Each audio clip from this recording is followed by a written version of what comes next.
I've even seen Josh Gordon essentially removed from the league today for some sort of issue with their substance abuse policy. I've seen people, Mike Florio from Pro Football Talk, it's just the arcane philosophy of the NFL. Like, are you kidding me?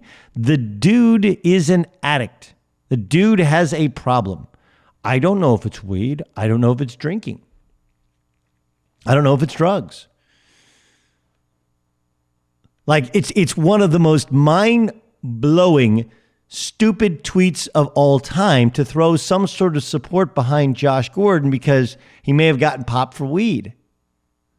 Do I think weed, which is legal in most states, should be something we test for in the NFL? Probably not. But it's different when an addict who's had mental health issues tests positive for something that's illegal. He knew he was a sip of beer, a smoke of a joint, a pop of a pill away from being out of the league, and now he is.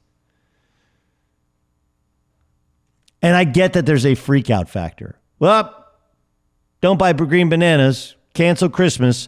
The Patriots aren't winning a Super Bowl. Okay. It's possible that the Patriots' Super Bowl hopes disappeared with Josh Gordon, who had 4 catches a game. But last year they did it without Julian Edelman. They got all the way to the Super Bowl. And then in the Super Bowl, Brandon Cooks got a concussion. Barely played. Do you know how many times the Patriots punted in the Super Bowl? Not one. Right? I'm not telling you anything that you don't know. I'm just recycling your memory. And does Gronk appear to be slow? Yeah, he's not the same. It should be pointed out that Jason Witten was far slower. Antonio Gates has been slow for years and still really effective. So while it changes the Patriots, it doesn't eliminate them. Like in a vacuum, the Patriots just lost a game where Tom Brady looked old and the offense looked to not have enough weapons. But for the playoffs, they will have Edelman, they will have Gronkowski, they will have Sony Michel, they will have Brady, and their defense isn't terrible. And you're talking about the AFC. And in the AFC, you got the Texans, who they've already beaten, and was just beaten at home by the Colts. You'll probably have the Colts. You're going to have the Chargers, who are the opposite of everybody else. They're getting healthy, but they're still the Chargers, right? They're still, until proven otherwise, they're the Chargers. The Kansas City Chiefs are without their star running back and Sammy Watkins.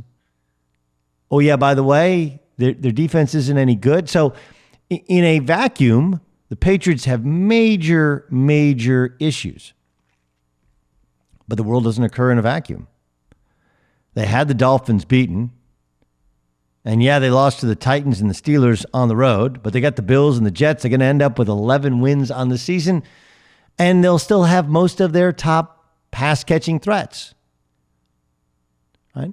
They picked up a Josh Gordon. They traded for a Josh Gordon, knowing full well that there were red flags galore. But they did so because they needed another pass catcher. They needed anybody. There was a sense of desperation a little bit there. And maybe they thought they could save him, and turns out they can't. He can't be saved. Like the Kansas City Chiefs did the same thing 2 weeks ago when they signed Kelvin Benjamin. Benjamin was jettisoned from Carolina. Then he got cut from the Buffalo Bills. Like, man, you got cut from the Buffalo Bills? Damn, you got to be terrible to get cut from the Buffalo Bills. They did. He's on the street, and they're like, yeah. You know, he's one cupcake away from being a tight end. He can't break free, but at this point in the season, they needed just another body, another warm body who could catch footballs. So, like, look, we always talk about red flags occur for a reason. And while society may tell you that's just a man doing too much research, this is why. Because fame and financial success can be really hard to handle for some guys.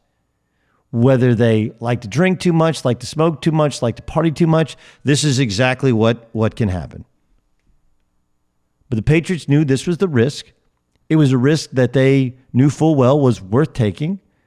They hadn't gotten to Josh Gordon in terms of he wasn't necessarily good enough. And, oh yeah, by the way, drafting or signing a guy, a lot of it's about trust. I have a friend who I played for an addict in college. Eddie Sutton he was addicted to alcohol. He's an alcoholic. This is not earth-shattering stuff. But I have friends who are like, well, you just can't trust an addict because an addict is addicted to that substance and they will do anything. And it's because their brain, because some sort of chemical imbalance that causes them to be addicted. Now, I have a different view of it because I do think that there are ways in which you can help fix addiction, or maybe not fix, but you can remedy them. But like, look, this is the risk you run in trying to do it on the fly when he'd spent years away from football. And he wasn't the same since he got back. That's why he got beaten up. So I know today's an easy day to pounce on the New England Patriots. They didn't lose their best pass catcher. They didn't lose some sort of game breaker. He was a pet project. And guys eat themselves, drink themselves.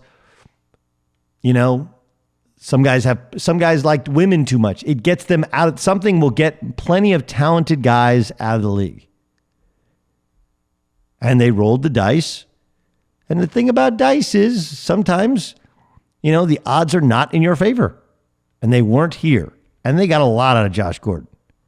They got 40 catches out of Josh Gordon on 68 targets. He caught 3 touchdown passes.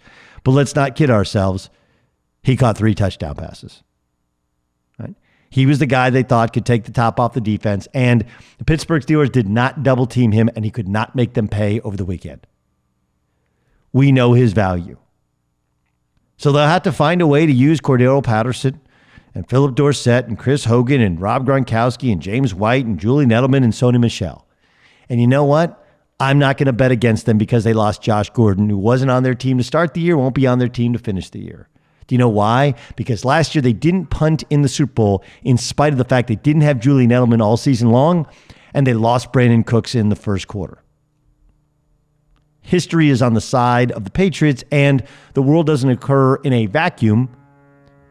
The Kansas City Chiefs lost the league's leading rusher from last year.